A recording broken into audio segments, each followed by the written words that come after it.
ಸಾವಯವ ಸಂಪದ. ಸಾವಯವ ಕೃಷಿ ಬದುಕಿನ ಸಮಗ್ರ ಚಿತ್ರಣ ಕುರಿತ ಬಾನುಲಿ ಸರಣಿ ಕೃಷಿ ಸಂಪದ, ಇದುವೇ ಕೃಷಿ ಸಂಪದ. ಜಗದ ಹಸಿವನ್ನು ಮುಕ್ತಗೊಳಿಸುವ ಕೃಷಿ ಸಂಪದ. ಕೇಳಿ ಕಾರ್ಯಕ್ರಮ ಸಾವಯವ ಸಂಪದ. ಆದಿ ಅನಾದಿಗೂ ಆಧಾರವಾಗಿ ಮಣ್ಣನ್ನೇ ನಂಬಿ ದುಡಿಯುವ ರೈತರ ಕಥೆಗಳ ವ್ಯಥೆಗಳ ಸಾರುವ ಕೃಷಿ ಸಂಪದ, ಇದುವೇ ಕೃಷಿ ಸಂಪದ. ರೈತ ಬಾಂಧವರಿಗೆಲ್ಲ ನಮಸ್ಕಾರ.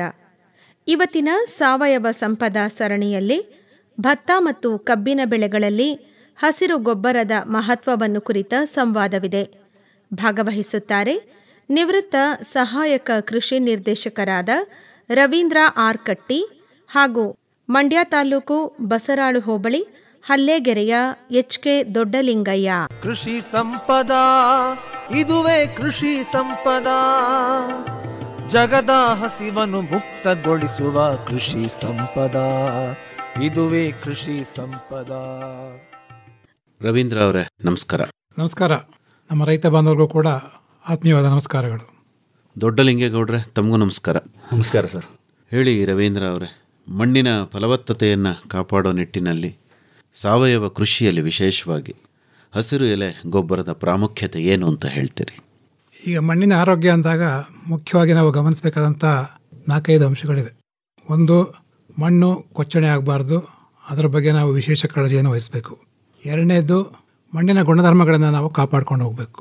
ಮಣ್ಣಿನ ಗುಣಧರ್ಮಗಳಂದರೆ ಭೌತಿಕ ಗುಣಧರ್ಮಗಳಿರ್ಬೋದು, ಅಥವಾ ರಾಸಾಯನಿಕ ಗುಣಧರ್ಮಗಳಿರ್ಬೋದು, ಅಥವಾ ಜೈವಿಕ ಗುಣಧರ್ಮಗಳಿರ್ಬೋದು. ಈ 3 ಗುಣಧರ್ಮಗಳು ಸರಿಯಾದ ರೀತಿಯಲ್ಲಿದ್ದರೆ ಅದನ್ನು ನಾವು ಆರೋಗ್ಯಕರ ಮಣ್ಣು ಅಂತ ಕರಿಬೋದು. ಮೊಟ್ಟ ಮೊದಲೇದಾಗಿ ಹೇಳಬೇಕು ಅಂದರೆ ಭೌತಿಕ ಗುಣಧರ್ಮ ಬಂದಾಗ ಈ ಮಣ್ಣಿನ ಕಣಗಳ ಗಾತ್ರ ಮತ್ತು ಅವುಗಳ ಜೋಡಣೆ ಇದು ಪ್ರಮುಖ ಪಾತ್ರ ವಹಿಸುತ್ತೆ. ತಮಗೆ ಗೊತ್ತಿದೆ, ಗಾತ್ರದಲ್ಲಿ ಜೇಡಿ ಮಣ್ಣಿದೆ, ಮತ್ತು ಗೋಡು ಮಣ್ಣುಗಳಿವೆ, ಮರಳು ಮಿಶ್ರಿತ ಮಣ್ಣುಗಳಿವೆ, ಗೋಡು ಮಿಶ್ರಿತ ಮರಳು ಮಣ್ಣುಗಳಿವೆ, ಮತ್ತು ಗ್ರಾವೆಲಿ ಸಾಯಿಲ್ಸ್ ಅಂತ ಇದೆ. ಸೊ ಯಾವ ಮಣ್ಣು ಚೆನ್ನಾಗಿ ನೀರನ್ನು ಹಿಡಿದಿಟ್ಕೊಳ್ಳುತ್ತೋ, ಯಾವ ಮಣ್ಣಿನಲ್ಲಿ ನೀರು ಚೆನ್ನಾಗಿ ಇಂಗುತ್ತೋ, ಮತ್ತು ಯಾವಾಗ ಆ ಮಣ್ಣು ನೀರನ್ನು ಹಿಡ್ಕೊಳ್ಳುತ್ತೋ ಜೊತೆಗೆ ಪೋಷಕಾಂಶಗಳನ್ನು ಕೂಡ ಕಣಗಳಲ್ಲಿ ಹಿಡ್ಕೊಳ್ಳುತ್ತೋ, ಯಾವ ಮಣ್ಣಿನಲ್ಲಿ ಚೆನ್ನಾಗಿ ಗಾಳಿ ಆಡುತ್ತೋ ಆ ಮಣ್ಣು ಬೆಳೆ ಉತ್ಪಾದನೆಗೆ ಅಥವಾ ಬೆಳೆಗಳ ಬೆಳವಣಿಗೆಗೆ ಬಹಳ ಸಹಕಾರಿ. ಇದು ಭೌತಿಕ ಗುಣಧರ್ಮಗಳ ಕಡೆ ಬರುತ್ತೆ. ಇನ್ನು ಮಣ್ಣಿನ ರಸಸಾರ ಮತ್ತು ಮಣ್ಣಿನಲ್ಲಿರುವಂಥ ಲವಣಾಂಶಗಳು, ಈ 2 ಪ್ರಮುಖ ರಾಸಾಯನಿಕ ಗುಣಧರ್ಮಗಳಾಗಿವೆ. ಈ pH ಅಥವಾ ರಸಸಾರ ಏನಿದೆ ಇದನ್ನು 1ರಿಂದ 14 ಸ್ಕೇಲಲ್ಲಿ ನಾವು ಅಳಿತೀವಿ. 7 ಅಂದರೆ ತಟಸ್ಥ ಮಣ್ಣು, ಅಂದರೆ ಈ ಕಡೆ ಹುಳಿನೂ ಅಲ್ಲ ಮತ್ತು ಉಪ್ಪು ಅಥವಾ ಕ್ಷಾರನೂ ಅಲ್ಲ. 7ಕ್ಕಿಂತ ಕಡಿಮೆ ಬಂದರೆ ಅದನ್ನು ನಾವು ಹುಳಿ ಮಣ್ಣು ಅಂತೀವಿ, 7ಕ್ಕಿಂತ ಜಾಸ್ತಿ ಆದರೆ ಅದನ್ನು ಕ್ಷಾರ ಮಣ್ಣು ಅಂತೀವಿ. ಸೊ ಉತ್ತಮವಾದಂಥ ಒಂದು ಬೆಳೆ ಉತ್ಪಾದನೆಗೆ ಅಥವಾ ಬೆಳೆಗಳ ಬೆಳವಣಿಗೆಗೆ ನಮ್ಮ ರಸಸಾರ 6.5ರಿಂದ 8.5ವರೆಗೂ ಇರಬೇಕು. ಅಂದರೆ ಸ್ವಲ್ಪ ಕಡಿಮೆ ಹುಳಿಯಿಂದ ಸ್ವಲ್ಪ ಮಾತ್ರ ಜಾಸ್ತಿ ಕ್ಷಾರದ ಕಡೆಗೆ ಇರಬೇಕು. ಸೊ ಇದನ್ನು ನಾವು ನಿರ್ವಹಣೆ ಮಾಡಬೇಕಾದದ್ದು ಬಹಳ ಮಹತ್ವದ ವಿಷಯ. ಇನ್ನು ಮಣ್ಣು ನಿಮಗೆ ಗೊತ್ತಿದೆ, ಎಲ್ರಿಗೂ ಈಗ ಬಹುತೇಕ ಮಣ್ಣು ಅಂದರೆ ಒಂದು ಜಡವಸ್ತು ಅಂತ ಅಂದ್ಕೊಂಡಿದ್ವಿ. ಅದನ್ನು ಅಲ್ಲ ಅನ್ನೋದು ದೃಢಪಟ್ಟಿದೆ. ಎಲ್ರಿಗೂ ಗೊತ್ತಿದೆ ಮಣ್ಣಿನಲ್ಲಿ ಜೀವ ಇದೆ ಅಂತ. ಒಂದು ಚಮಚ ಮಣ್ಣಿನಲ್ಲಿ ಭೂಮಿ ಮೇಲಿನಲ್ಲಿ ಬೇರೆಲ್ಲ ಪ್ರಾಣಿಗಳು ಎಷ್ಟಿವೆಯೋ ಅದಕ್ಕಿಂತ ಹೆಚ್ಚು ಸೂಕ್ಷ್ಮ ಜೀವಿಗಳು ಕೆಲಸ ಮಾಡ್ತಾಯಿದ್ದಾವೆ, ಜೊತೆಗೆ ಎರೆಹುಳುಗಳು ಕೆಲಸ ಮಾಡ್ತಾಯಿದ್ದಾವೆ. ಇದಲ್ಲದೆ ಗೆದ್ದಲು ಮತ್ತು ನಾನಾ ಥರವಾದಂಥ ಕೀಟಗಳು, ಬೇರೆ ಬೇರೆ ಪ್ರಾಣಿಗಳು ಕೂಡ ಮಣ್ಣಲ್ಲಿ ವಾಸ ಮಾಡ್ತವೆ. ಇವುಗಳು ಕೂಡ ತಮ್ಮ ಒಂದು ಚಲನೆಯೊಂದಿಗೆ ಆಹಾರ ಹುಡ್ಕೊಂಡು ಹೋಗುವ ಮಣ್ಣನ್ನು ಉಳುಮೆ ಮಾಡ್ತವೆ ಅನ್ನೋದು ನಿಮ್ಗೆ ಗೊತ್ತಿದೆ. ಎರೆಹುಳುವನ್ನು ರೈತನ ಮಿತ್ರ ಅಂತ ಕರೀತಾರೆ ಅನ್ನೋದು ನಿಮ್ಗೆ ಗೊತ್ತಿದೆ. ಸೊ ಹೀಗಾಗಿ ಈ ಸೂಕ್ಷ್ಮ ಜೀವಿಗಳ ಕ್ರಿಯೆ ಚೆನ್ನಾಗಿ ನಡಿಬೇಕು ಅಂತಂದರೆ ಮಣ್ಣು ತಯಾರಾಗಲಿಕ್ಕೆ ಪ್ರಮುಖವಾದ ಪಾತ್ರ ವಹಿಸುವುದೇ ಈ ಸೂಕ್ಷ್ಮ ಜೀವಿಗಳು. ಯಾಕೆಂದರೆ ಮಣ್ಣು ಒಂದು ಕಲ್ಲಿನಿಂದ ಮಣ್ಣಾಗಿರೋದು ನಿಮ್ಗೆ ಗೊತ್ತಿದೆ. ಕಲ್ಲಿನ ಮೇಲೆ ನಮ್ಮ ವಾತಾವರಣದ ಅಥವಾ ಪರಿಸರದ ಒಂದು ಗಾಳಿ, ಉಷ್ಣಾಂಶ, ಮಳೆ ಇವುಗಳ ಹೊಡೆತ, ಜೊತೆಗೆ ಬೇರುಗಳ ಒಂದು ಚಟುವಟಿಕೆ ಮತ್ತು ಸೂಕ್ಷ್ಮ ಜೀವಿಗಳ ಕ್ರಿಯೆಯಿಂದ ಈ ಕಲ್ಲುಗಳ ಕರಗಿ ಹರಳಾಗಿ, ಹರಳು ಮರಳಾಗಿ, ಮರಳು ಗೋಡಾಗಿ, ಗೋಡು ಜೇಡಾಗಿ ಈ ರೀತಿ ಪರಿವರ್ತನೆ ಹೊಂದು ಅದರಲ್ಲಿ ಪೋಷಕಾಂಶಗಳು, ಖನಿಜಗಳಲ್ಲಿ ಏನು ಪೋಷಕಾಂಶಗಳಿವೆ ಅವು ಕೂಡ ಮಣ್ಣನ್ನು ಸೇರಿಕೊಳ್ತವೆ. ಈ ರೀತಿ ಮಣ್ಣು ತಯಾರಾಗಲಿಕ್ಕೆ ಪ್ರಕೃತಿಯಲ್ಲಿ 1 ಇಂಚ್ ತಯಾರಾಗಲಿಕ್ಕೆ 1000 ವರ್ಷ ಬೇಕು ಅಂತ ಹೇಳ್ತಾರೆ. ಇಂಥ ಮಣ್ಣನ್ನು ನಾವು ಕೊಚ್ಚಿ ಹೋಗದಂತೆ ಉಳಿಸ್ಕೋಬೇಕಾಗಿದ್ದು ಮೊದಲನೇ ಕೆಲಸ. ಸೊ ಈ ಮಣ್ಣು ಕೊಚ್ಚಣೆಯಲ್ಲಿ ಹಸಿರೆಲೆ ಗೊಬ್ಬರಗಳು ಬಹಳ ಪ್ರಮುಖದ ಪಾತ್ರವನ್ನು ವಹಿಸ್ತವೆ. ಯಾವ ರೀತಿ ಅಂತಂದರೆ ನಿಮಗೆ ಗೊತ್ತಿದೆ, ನೀವು ಚಳಿಗಾಲದಲ್ಲಿ ಯಾವುದೇ ಬಟ್ಟೆ ಹಾಕೊಳ್ಳೋದು ಆಚೆ ಹೋದರೆ ನಿಮಗೇನಾಗುತ್ತೆ, ತುಂಬ ಚಳಿ ಆಗುತ್ತೆ. ಮಳೆ ಬಿದ್ದರೆ ತುಂಬ ಬೇಗ ನೆಂದು ಶೀತ ಆಗುತ್ತೆ. ಅದಕ್ಕೋಸ್ಕರ ನೀವು ನಿಮ್ಮ ಮೈ ತುಂಬ ಹೊತ್ಕೊಂಡು ಹೋಗ್ತೀರಿ. ಹಾಗೆ ನಿಮ್ಮ ಮಣ್ಣಿಗೂ ಕೂಡ ಈ ಒಂದು ಉಷ್ಣಾಂಶ ಅಥವಾ ಮಳೆ ಹೊಡೆತಗಳಿಂದ ತಪ್ಪಿಸ್ಕೊಳ್ಳೋದಕ್ಕೆ ಹೊದಿಕೆಯನ್ನು ಹಾಕಬೇಕು. ಅಂಥ ಹೊದಿಕೆ ಯಾವುದು ಅಂತಂದರೆ ಯಾವುದು ಬಟ್ಟೆ ಅಲ್ಲ, ಮತ್ತೊಂದಲ್ಲ, ನಮ್ಮ ಪ್ರಕೃತಿಯಲ್ಲೇ ಸಿಗುವಂಥ ಸಸ್ಯಗಳು.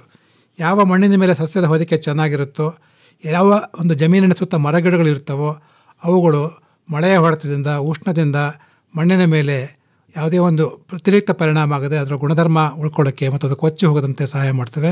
ಆ ದೃಷ್ಟಿಯಲ್ಲಿ ಮೊಟ್ಟ ಮೊದಲನೇ ಪಾತ್ರವನ್ನು ಹಸಿರೆಲೆ ಗೊಬ್ಬರಗಳು ಅಥವಾ ಹಸಿರು ಗೊಬ್ಬರಗಳು ನಮಗೆ ವಹಿಸ್ಕೊಡ್ತಾ ಇದ್ದಾವೆ. ಇನ್ನು ಈ ಕಣಗಳ ಜೋಡಣೆಗೆ ಬಂದಾಗ ನಿಮಗೆ ಗೊತ್ತಿದೆ, ಮರಳು ಮಿಶ್ರಿತ ಮಣ್ಣು ಬಂದಾಗ ಅಲ್ಲಿ ಕಣಗಳ ಒಂದು ಜೋಡಣೆ ವಿರಳವಾಗಿರುತ್ತದೆ. ಹೀಗಾಗಿ ಬಿದ್ದಂಥ ನೀರು ಬೇಗನೆ ಇಂಗುತ್ತೆ, ಇಂಗಿ ಜೊತೆಗೆ ಬಸದು ಕೂಡ ಹೊರಟೋಗುತ್ತೆ. ಅದೇ ರೀತಿ ಪೋಷಕಾಂಶಗಳು ಕೂಡ ಬೇಗನೆ ಬಸದು ಹೋಗ್ತವೆ. ಗಾಳಿ ಚೆನ್ನಾಗಿ ಆಡುತ್ತೆ ಇಂಥ ಮಣ್ಣುಗಳಲ್ಲಿ, ತೊಂದರೆ ಇಲ್ಲ. ಆದರೆ ನೀರು ಇಂಗುವಿಕೆ, ನೀರು ಹಿಡಿದಿಟ್ಟುಕೊಳ್ಳುವಂಥ ಒಂದು ಶಕ್ತಿ ಮತ್ತು ಪೋಷಕಾಂಶಗಳನ್ನು ಹಿಡಿದಿಟ್ಟುಕೊಳ್ಳುವಂಥ ಒಂದು ಶಕ್ತಿ ಬಹಳ ಕಡಿಮೆ ಆಗಿರುತ್ತೆ ಇಲ್ಲಿ. ಸೊ ಇಂಥ ಮಣ್ಣುಗಳಿಗೆ ನಾವು ಹಸಿರೆಲೆ ಗೊಬ್ಬರಗಳನ್ನು ಸೇರಿಸಿದಾಗ, ಅದಕ್ಕೂ ಮುಂಚೆ ಬಹುಶಃ ನಾನು ಹಸಿರೆಲೆ ಗೊಬ್ಬರ ಅಂದರೆ ಏನು ಅಂತ ಹೇಳಿದ್ರೆ ತುಂಬ ಅನುಕೂಲ ಅಂತ ಅನಿಸುತ್ತೆ. ಯಾಕೆ ಏನು ಹಸಿರು ಗೊಬ್ಬರ ಯಾಕೆ ಅಂತ ಹೇಳ್ತಾ ಇದ್ದೀರಿ, ಏನು ಅನ್ನೋದು ಹೇಳೋದನ್ನ ಆಮೇಲೆ ಮಾತಾಡೋಣ ಅದ್ರ ಬಗ್ಗೆ. ಹಸಿರೆಲೆ ಗೊಬ್ಬರಗಳಲ್ಲಿ ನಾವೇನು ಮಾಡ್ತಾ ಇದ್ದೀವಿ ಅಂತಂದರೆ, ಸಸ್ಯಗಳ ಹಸಿರು ಭಾಗಗಳನ್ನು, ಎಲೆಗಳನ್ನು ಮತ್ತು ಎಳೆಯ ಟೊಂಗೆಗಳನ್ನು ಕತ್ತರಿಸಿಯೋ ಅಥವಾ ಅಂಥ ಗಿಡಗಳನ್ನು ಆ ಜಮೀನಲ್ಲೇ ಬೆಳೆದೋ ಕತ್ತರಿಸಿ ಭೂಮಿಗೆ ಸೇರಿಸ್ತಾ ಇದ್ದೀವಿ.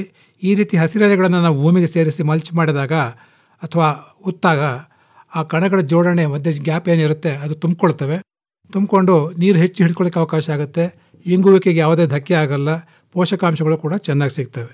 ಸೊ ಈ ಕಣಗಳ ಜೋಡಣೆಯನ್ನು ಉತ್ತಮಪಡಿಸುವಲ್ಲಿ, ಅಂದರೆ ಯಾವ ಕಣಗಳ ವಿರಳ ಜೋಡಣೆ ಇರುತ್ತೆ ಮರಳು ಮಣ್ಣುಗಳಲ್ಲಿ, ನೀರು ಹಿಡಿದುಕೊಟ್ಕೊಳ್ಳೋ ಸಾಮರ್ಥ್ಯವನ್ನು ಹೆಚ್ಚಿಗೆ ಮಾಡ್ತವೆ ಹಸಿರೆಲೆ ಗೊಬ್ಬರಗಳು.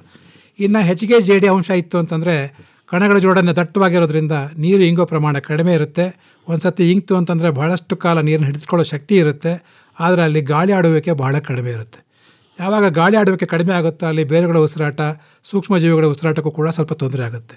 ಇದನ್ನು ತಪ್ಪಿಸೋದಕ್ಕೋಸ್ಕರ ನಾವೇನು ಹಸಿರೆಲೆ ಗೊಬ್ಬರಗಳು ಸೇರಿಸ್ತೀವಿ ಆವಾಗ ಈ ಕಣಗಳ ಜೋಡಣೆ ವಿರಳವಾಗಿ ಗಾಳಿ ಆಡಲಿಕ್ಕೆ ಅವಕಾಶ ಮಾಡಿಕೊಡುತ್ತೆ ಮತ್ತು ನೀರು ಚೆನ್ನಾಗಿ ಬಸಿಯೋದಕ್ಕೂ ಕೂಡ ಸ್ವಲ್ಪ ಮಟ್ಟಿಗೆ, ಯಾಕೆಂದರೆ ಬಸಿಯೋದು ಅಷ್ಟೇ ಮುಖ್ಯ ಮತ್ತು ಇಂಗುವುದು ಅಷ್ಟೇ ಮುಖ್ಯ. ಸೊ ನೀರು ಹಿಡಿದಿಟ್ಕೊಳ್ಳೋಕ್ಕೆ ಎರಡು ರೀತಿ ಕೆಲಸ ಮಾಡುತ್ತೆ. ಮರಳು ಮಣ್ಣುಗಳಲ್ಲಿ ನೀರು ಇಂಗಲಿಕ್ಕೆ ಸಹಾಯ ಮಾಡುತ್ತೆ, ನೀರನ್ನು ಹಿಡಿದಿಟ್ಕೊಳ್ಳಿಕ್ಕೆ ಸಹಾಯ ಮಾಡುತ್ತೆ, ಬಸಿಯೋದನ್ನು ತಪ್ಪಿಸುತ್ತೆ. ಜೇಡಿ ಮಣ್ಣುಗಳಲ್ಲಿ ಬಸಿಲಿಕ್ಕೆ ಅವಕಾಶ ಮಾಡಿಕೊಡುತ್ತೆ, ಗಾಳಿ ಆಡಲಿಕ್ಕೆ ಅವಕಾಶ ಮಾಡುತ್ತೆ. ಹೀಗೆ ಕಣಗಳ ರಚನೆಯಲ್ಲಿ ಕೂಡ ಹಸಿರೆಲೆ ಗೊಬ್ಬರಗಳು ಮಹತ್ವದ ಪಾತ್ರವನ್ನು ವಹಿಸ್ತವೆ. ದೊಡ್ಡಲಿಂಗಯ್ಯನವರೇ, ಈಗ ಎಷ್ಟು ಜಮೀನಿದೆ ತಮಗೆ? ನಮಗೆ 2.5 ಎಕರೆ ಜಮೀನಿದೆ ಸರ್. ಏನೇನು ಬೆಳೆ ಮಾಡ್ತೀರಿ? ಕಬ್ಬು, ಭತ್ತ ಬೆಳಿತೀವಿ ಸರ್. ಅದು ಬಿಟ್ಟರೆ ಬೇರೆ ಏನು ಬೆಳೆ ಇಲ್ವಾ? ಕಬ್ಬೊಳಗೆ ನಾವು ದ್ವಿದಳ ಧಾನ್ಯಗಳು ಬೆಳಿತಿದ್ದೀವಿ ಹಸಿರೆಲೆ ಗೊಬ್ಬರವಾಗಿ. ಈ ಹಸಿರೆಲೆ ಗೊಬ್ಬರವನ್ನು ಸುಮಾರು ಎಷ್ಟು ವರ್ಷಗಳಿಂದ ತಾವು ಬಳಕೆ ಮಾಡ್ತಿರ್ಬೋದು? ನಾವಲ್ಲಿ 2003 ಪ್ರಾರಂಭ ಮಾಡಿದೆ ಸರ್. ಯಾವುದೇ ಥರವಾದ ರಾಸಾಯನಿಕನಲ್ಲಿ ಭೂಮಿ ವಿಷಾನೆಯಲ್ಲಿ ಆಗ್ತಾಯಿಲ್ಲ. ಹಸಿರೆಲೆ ಗೊಬ್ಬರ ಬೆಳೆಸ್ಕೊಂಡು ಕಬ್ಬಿನ ಮಧ್ಯೆ ಬೆಂಡೆ, ತಗಣಿ, ಮೂಲಂಗಿ, ಈರುಳ್ಳಿ ಇವೆಲ್ಲ ಬೆಳೀತಾ ಇದ್ವಿ ಸರ್. ಜಮೀನಿನ ಮಣ್ಣು ಯಾವ ತರಹದ್ದು ನಿಮ್ಮದು? ನಮ್ಮದು ಗೋಡು ಮಣ್ಣು ಸರ್. ಕೆಂಪು ಗೋಡ? ಅಲ್ಲ ಸರ್, ಕಪ್ಪುಗೋಡು. ಕಪ್ಪುಗೋಡು. ನಿಮಗೆ ಈ ಹಸಿರೆಲೆ ಗೊಬ್ಬರದ ಬಗ್ಗೆ ಮಾಹಿತಿ ಎಲ್ಲಿ ಸಿಕ್ತು ಅಥವಾ ಹೇಗೆ ತಾವು ತಿಳ್ಕೊಂಡ್ರಿ? ನಮಗೆ 2003 ಸರ್ ಅಸಿಸ್ಟೆಂಟ್ ಡೈರೆಕ್ಟರ್ ಒಬ್ಬರು ವಿಸ್ಕಂಟು ಅಂತಿದ್ರು. ಅವರು ನಮ್ಮ ಕರೆದಿ ಇದ್ರ ಬಗ್ಗೆ ತರಬೇತಿ ಕೊಡಿಸಿದ್ರು. ಮಂಡ್ಯ ಜಿಲ್ಲೆಯಲ್ಲಿ 50 ಜನ ತರಬೇತಿ ಕೊಡಿಸಿದ್ರು ಸರ್.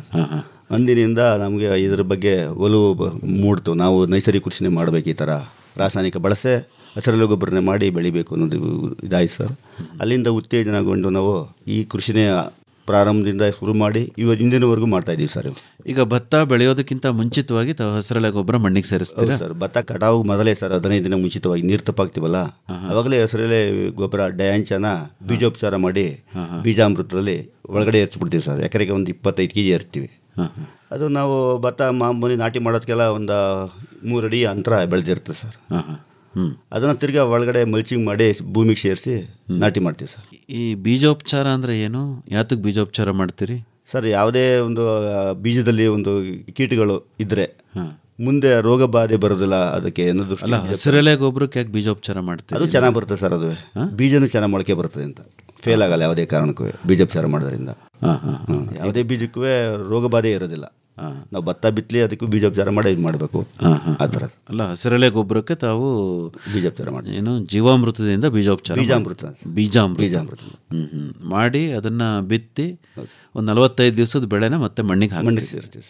ಏನು ಪ್ರಯೋಜನ ಕಂಡಿದ್ದೀರಿ ಭತ್ತದಕ್ಕೆ? ಏನಾಗುತ್ತೆ? ನಾವು ಯಾವುದೇ ಥರವಾದ ರಾಸಾಯನಿಕ ಬಳಸಲ್ಲ, ರೋಗ ಬಾಧೆ ಬರಲ್ಲ. ರಾಸಾಯನಿಕ ಬಳಸಿದ್ರೆ ರೋಗ ಬಾಧೆ ಜಾಸ್ತಿ. ನಾವು ಹಸಿರೆಲೆ ಗೊಬ್ಬರ ಬೆಳೆಯೋದ್ರಿಂದ ಯಾವುದೇ ಥರವಾದ ರೋಗ ಬರೋದಿಲ್ಲ. ಬೆಳೆಗಳು ಚೆನ್ನಾಗಿ ಬರ್ತವೆ, ಫಲವತ್ತಾಗಿರ್ತದೆ ಭೂಮಿ ಫಲವತ್ತಾಗಿರಬೇಕು ಅಂದ್ರೆ ಹಸಿರೆಲೆ ಗೊಬ್ಬರ ಹಾಕ್ಲೇಬೇಕು ಸರ್. ಪ್ರತಿಯೊಬ್ಬರು ರೈತರು ಅಷ್ಟೇ, ರಾಸಾಯನಿಕ ಕೃಷಿ ಮಾಡೋನು ಹಾಕಬೇಕು, ನಾವು ಸಾವಯವ ಕೃಷಿ ಮಾಡೋರು ಹಸಿರೆಲೆ ಗೊಬ್ಬರ ಮಾಡಲೇಬೇಕು ಸರ್.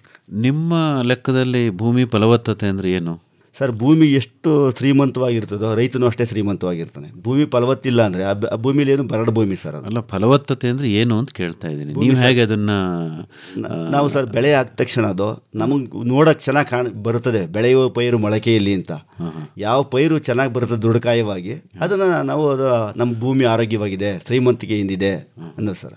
ಅಲ್ಲಿ ಭೂಮಿ ಬರಡಾಗಿದ್ರೆ ಏನು ಬೆಳೆ ಆಗಲ್ಲ ಸರ್ ಅಲ್ಲಿ. ಅಂದರೆ ಬರೀ ಹಸಿರೆಲೆ ಗೊಬ್ಬರ ಒಂದು ಕೊಟ್ಟರು ಸಾಕು ಅಂತಲ್ಲ ನಿಮ್ದು? ಇಲ್ಲ ಸರ್, ಸಗಣಿ ಗಂಜಲನೂ ಹಾಕ್ಬೋದು ಭೂಮಿಗೆ. ಗೋವಿನ ಸಗಣಿ ಇದೆಯಲ್ಲ ಗಂಜಲ ಮಹಾ ಒಳ್ಳೆಯದು, ಅದನ್ನು ಉಪಯೋಗಿಸ್ತೀವಿ ನಾವು. ಗೋ ಆಧಾರಿತ ನೈಸರ್ಗಿಕ ಕೃಷಿ ಮಾಡ್ತಾ ಇರೋದು ನಾವು. ಬಾನುಲಿ ಕೃಷಿ ಬೆಳಗು, ಬಾನುಲಿ ಕೃಷಿ ಬೆಳಗು. ಮೈಸೂರು ಆಕಾಶವಾಣಿಯ ಕೃಷಿರಂಗ ಕಿಸಾನ್ವಾಣಿ ವಿಭಾಗದ ಹೆಮ್ಮೆಯ ಕಾರ್ಯಕ್ರಮ ಇದೇ ತಿಂಗಳ 23ರಂದು ಬುಧವಾರ ಟಿ ನರಸೀಪುರ ತಾಲೂಕು ರಂಗಸಮುದ್ರದ RS ರಮಾನಂದ ಹಾಗೂ MS ರಾಣಿ ದಂಪತಿಗಳ ಜಮೀನಿನಲ್ಲಿ. ನಾನು ರಮಾನಂದ, ನಾನು ರಾಣಿ. ನಮ್ಮ ಜಮೀನಲ್ಲಿ ಬಾನುಲಿ ಕೃಷಿ ಬೆಳಕು ಕಾರ್ಯಕ್ರಮ ಮಾಡ್ತಾ ಇದ್ದೀವಿ. ಎಲ್ಲರೂ ತಪ್ಪದೇ ಬನ್ನಿ. ನನ್ನ ಗೆಳೆಯರೇ ಬನ್ನಿ, ನನ್ನ ಗೆಳತಿಯರೇ. ಮುಖ್ಯ ಅತಿಥಿಗಳು ಉಡುಪಿ ಜಿಲ್ಲೆ ಕುಂದಾಪುರದ ಕೃಷಿಕ ರವಿರಾಜ್ ಎನ್ ಶೆಟ್ಟಿ.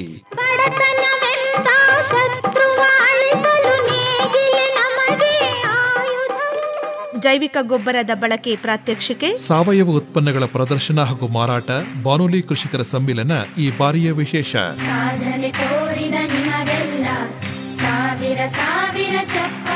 ಬನ್ನಿ, ಈ ಬಾರಿಯ ಸಂಭ್ರಮದಲ್ಲಿ ನೀವು ಪಾಲ್ಗೊಳ್ಳಿ. ಇದೇ 23ರಂದು ಬುಧವಾರ ಟಿ ನರಸೀಪುರ ತಾಲೂಕು ರಂಗಸಮುದ್ರದಲ್ಲಿ ನಿಮಗಾಗಿ ನಡೆಯಲಿದೆ ನಮ್ಮ ಕಾರ್ಯಕ್ರಮ ಬಾನುಲಿ ಕೃಷಿ ಬೆಳಗು. ಬಾನುಲಿ ಕೃಷಿ ಬೆಳಗು, ಬಾನುಲಿ ಕೃಷಿ ಬೆಳಗು.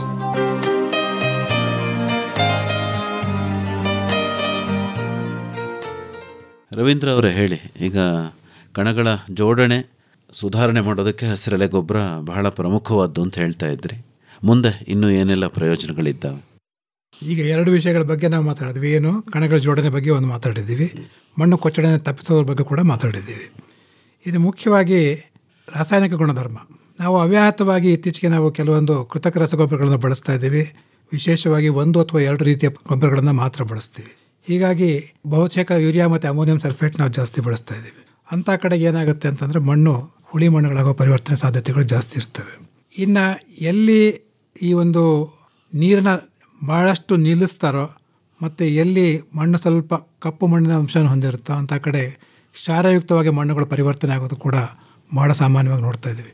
ಬಹುಶಃ ನಮ್ಮ ಮಂಡ್ಯ ಮೈಸೂರು ಭಾಗದಲ್ಲಿ ಈ ಮರಳು ಮಿಶ್ರಿತ ಗೋಡು ಮಣ್ಣುಗಳು ಮತ್ತು ಮರಳು ಮಣ್ಣುಗಳಿರೋದ್ರಿಂದ ಜೇಡಿ ಅಂಶ ಕಡಿಮೆ ಇರೋದ್ರಿಂದ ಅವ್ಯಾಹತವಾಗಿ 30-40 ವರ್ಷ ನೀರು ಹಾಯಿಸಿದ್ರು ಕೂಡ ಮಣ್ಣುಗಳ ಗುಣಧರ್ಮ ಹಾಗೆ ಉಳ್ಕೊಂಡಿದೆ. ಯಾಕೆಂದರೆ ನೀರು ಬಸ್ತು ಹೋಗ್ತಾ ಇದೆ ಇಲ್ಲಿ.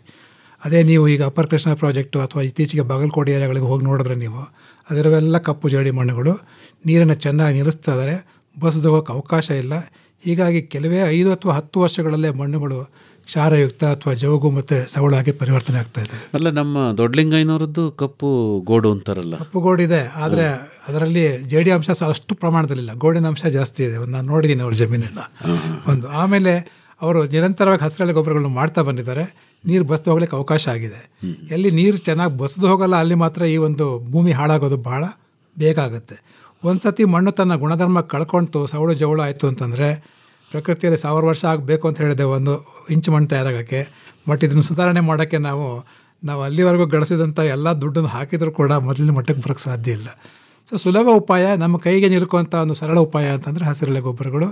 ಇದರಲ್ಲಿ 2 ವಿಷಯಗಳ ಬಗ್ಗೆ ನಾವು ಮಾತಾಡಿದ್ದೀವಿ. ಏನು, ಒಂದು ಮಣ್ಣು ಕೊಚ್ಚಣೆ ಆಗದಂಗೆ ನೋಡ್ಕೊಳ್ಳೋದು ಮತ್ತು ಕಣಗಳ ಜೋಡಣೆ. ಒಂದು ನೀರು ಚೆನ್ನಾಗಿ ಬಸ್ದೋಯ್ತು ಅಂತಂದರೆ ಅಲ್ಲಿ ಲವಣಾಂಶಗಳ ಶೇಖರಣೆ ಜಾಸ್ತಿ ಆಗಲ್ಲ ಮತ್ತು ನೀರು ಆವಿಯಾಗೋ ಪ್ರಮಾಣವೂ ಕೂಡ ಇಲ್ಲಿ ಕಡಿಮೆ ಆಗ್ತಾ ಇರುತ್ತೆ. ಈ ಲವಣಾಂಶ ಯಾವಾಗ ಜಾಸ್ತಿ ಆಗುತ್ತೆ ಅಂದರೆ ನೀರು ಚೆನ್ನಾಗಿ ನಿಂತ್ಕೊಂಡಾಗ ಕೆಳಮಟ್ಟದಲ್ಲಿ ಲವಣಗಳು ಕರಗ್ತವೆ, ನೀರು ಆವಿ ಆದಂಗೆ ಅದರ ಜೊತೆಗೆ ಲವಣಗಳು ಕೂಡ ನೀರಿನ ಜೊತೆಗೆ ಮೇಲೆ ಬಂದು ಮೇಲ್ಮಟ್ಟದಲ್ಲಿ ಲವಣಗಳು ಶೇಖರಣೆ ಆಗ್ತವೆ. ಸೊ ಈ ಒಂದು ತೊಂದರೆಯನ್ನು ಹಸಿರೆಲೆ ಗೊಬ್ಬರಗಳು ಸುಲಭವಾಗಿ ನಿರ್ವಹಣೆ ಮಾಡ್ತವೆ. ಹೀಗಾಗಿ ಭೂಮಿಯ ಒಂದು ಗುಣಧರ್ಮ ಕೆಡದೇ ಇರೋಕ್ಕೆ, ರಾಸಾಯನಿಕ ಗುಣಧರ್ಮ ಕೆಡದೋರೋಕ್ಕೆ ಇವು ಸಹಾಯ ಮಾಡ್ತವೆ. ಅಂದರೆ ರಸಸಾರವನ್ನು, ಲವಣಾಂಶಗಳನ್ನು ಒಂದು ಸ್ಥಿರವಾದ ಮಟ್ಟದಲ್ಲಿ ಕಾಪಾಡ್ಕೊಂಡು ಹೋಗಲಿಕ್ಕೆ ಇವು ಸಹಾಯ ಮಾಡ್ತವೆ.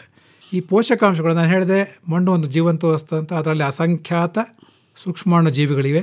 ಈ ಸೂಕ್ಷ್ಮಾಣು ಜೀವಿಗಳಿಗೆ ಒಂದು ಉತ್ತಮ ಆಹಾರ ಅಂತಂದರೆ ಸಾವಯವ ವಸ್ತು.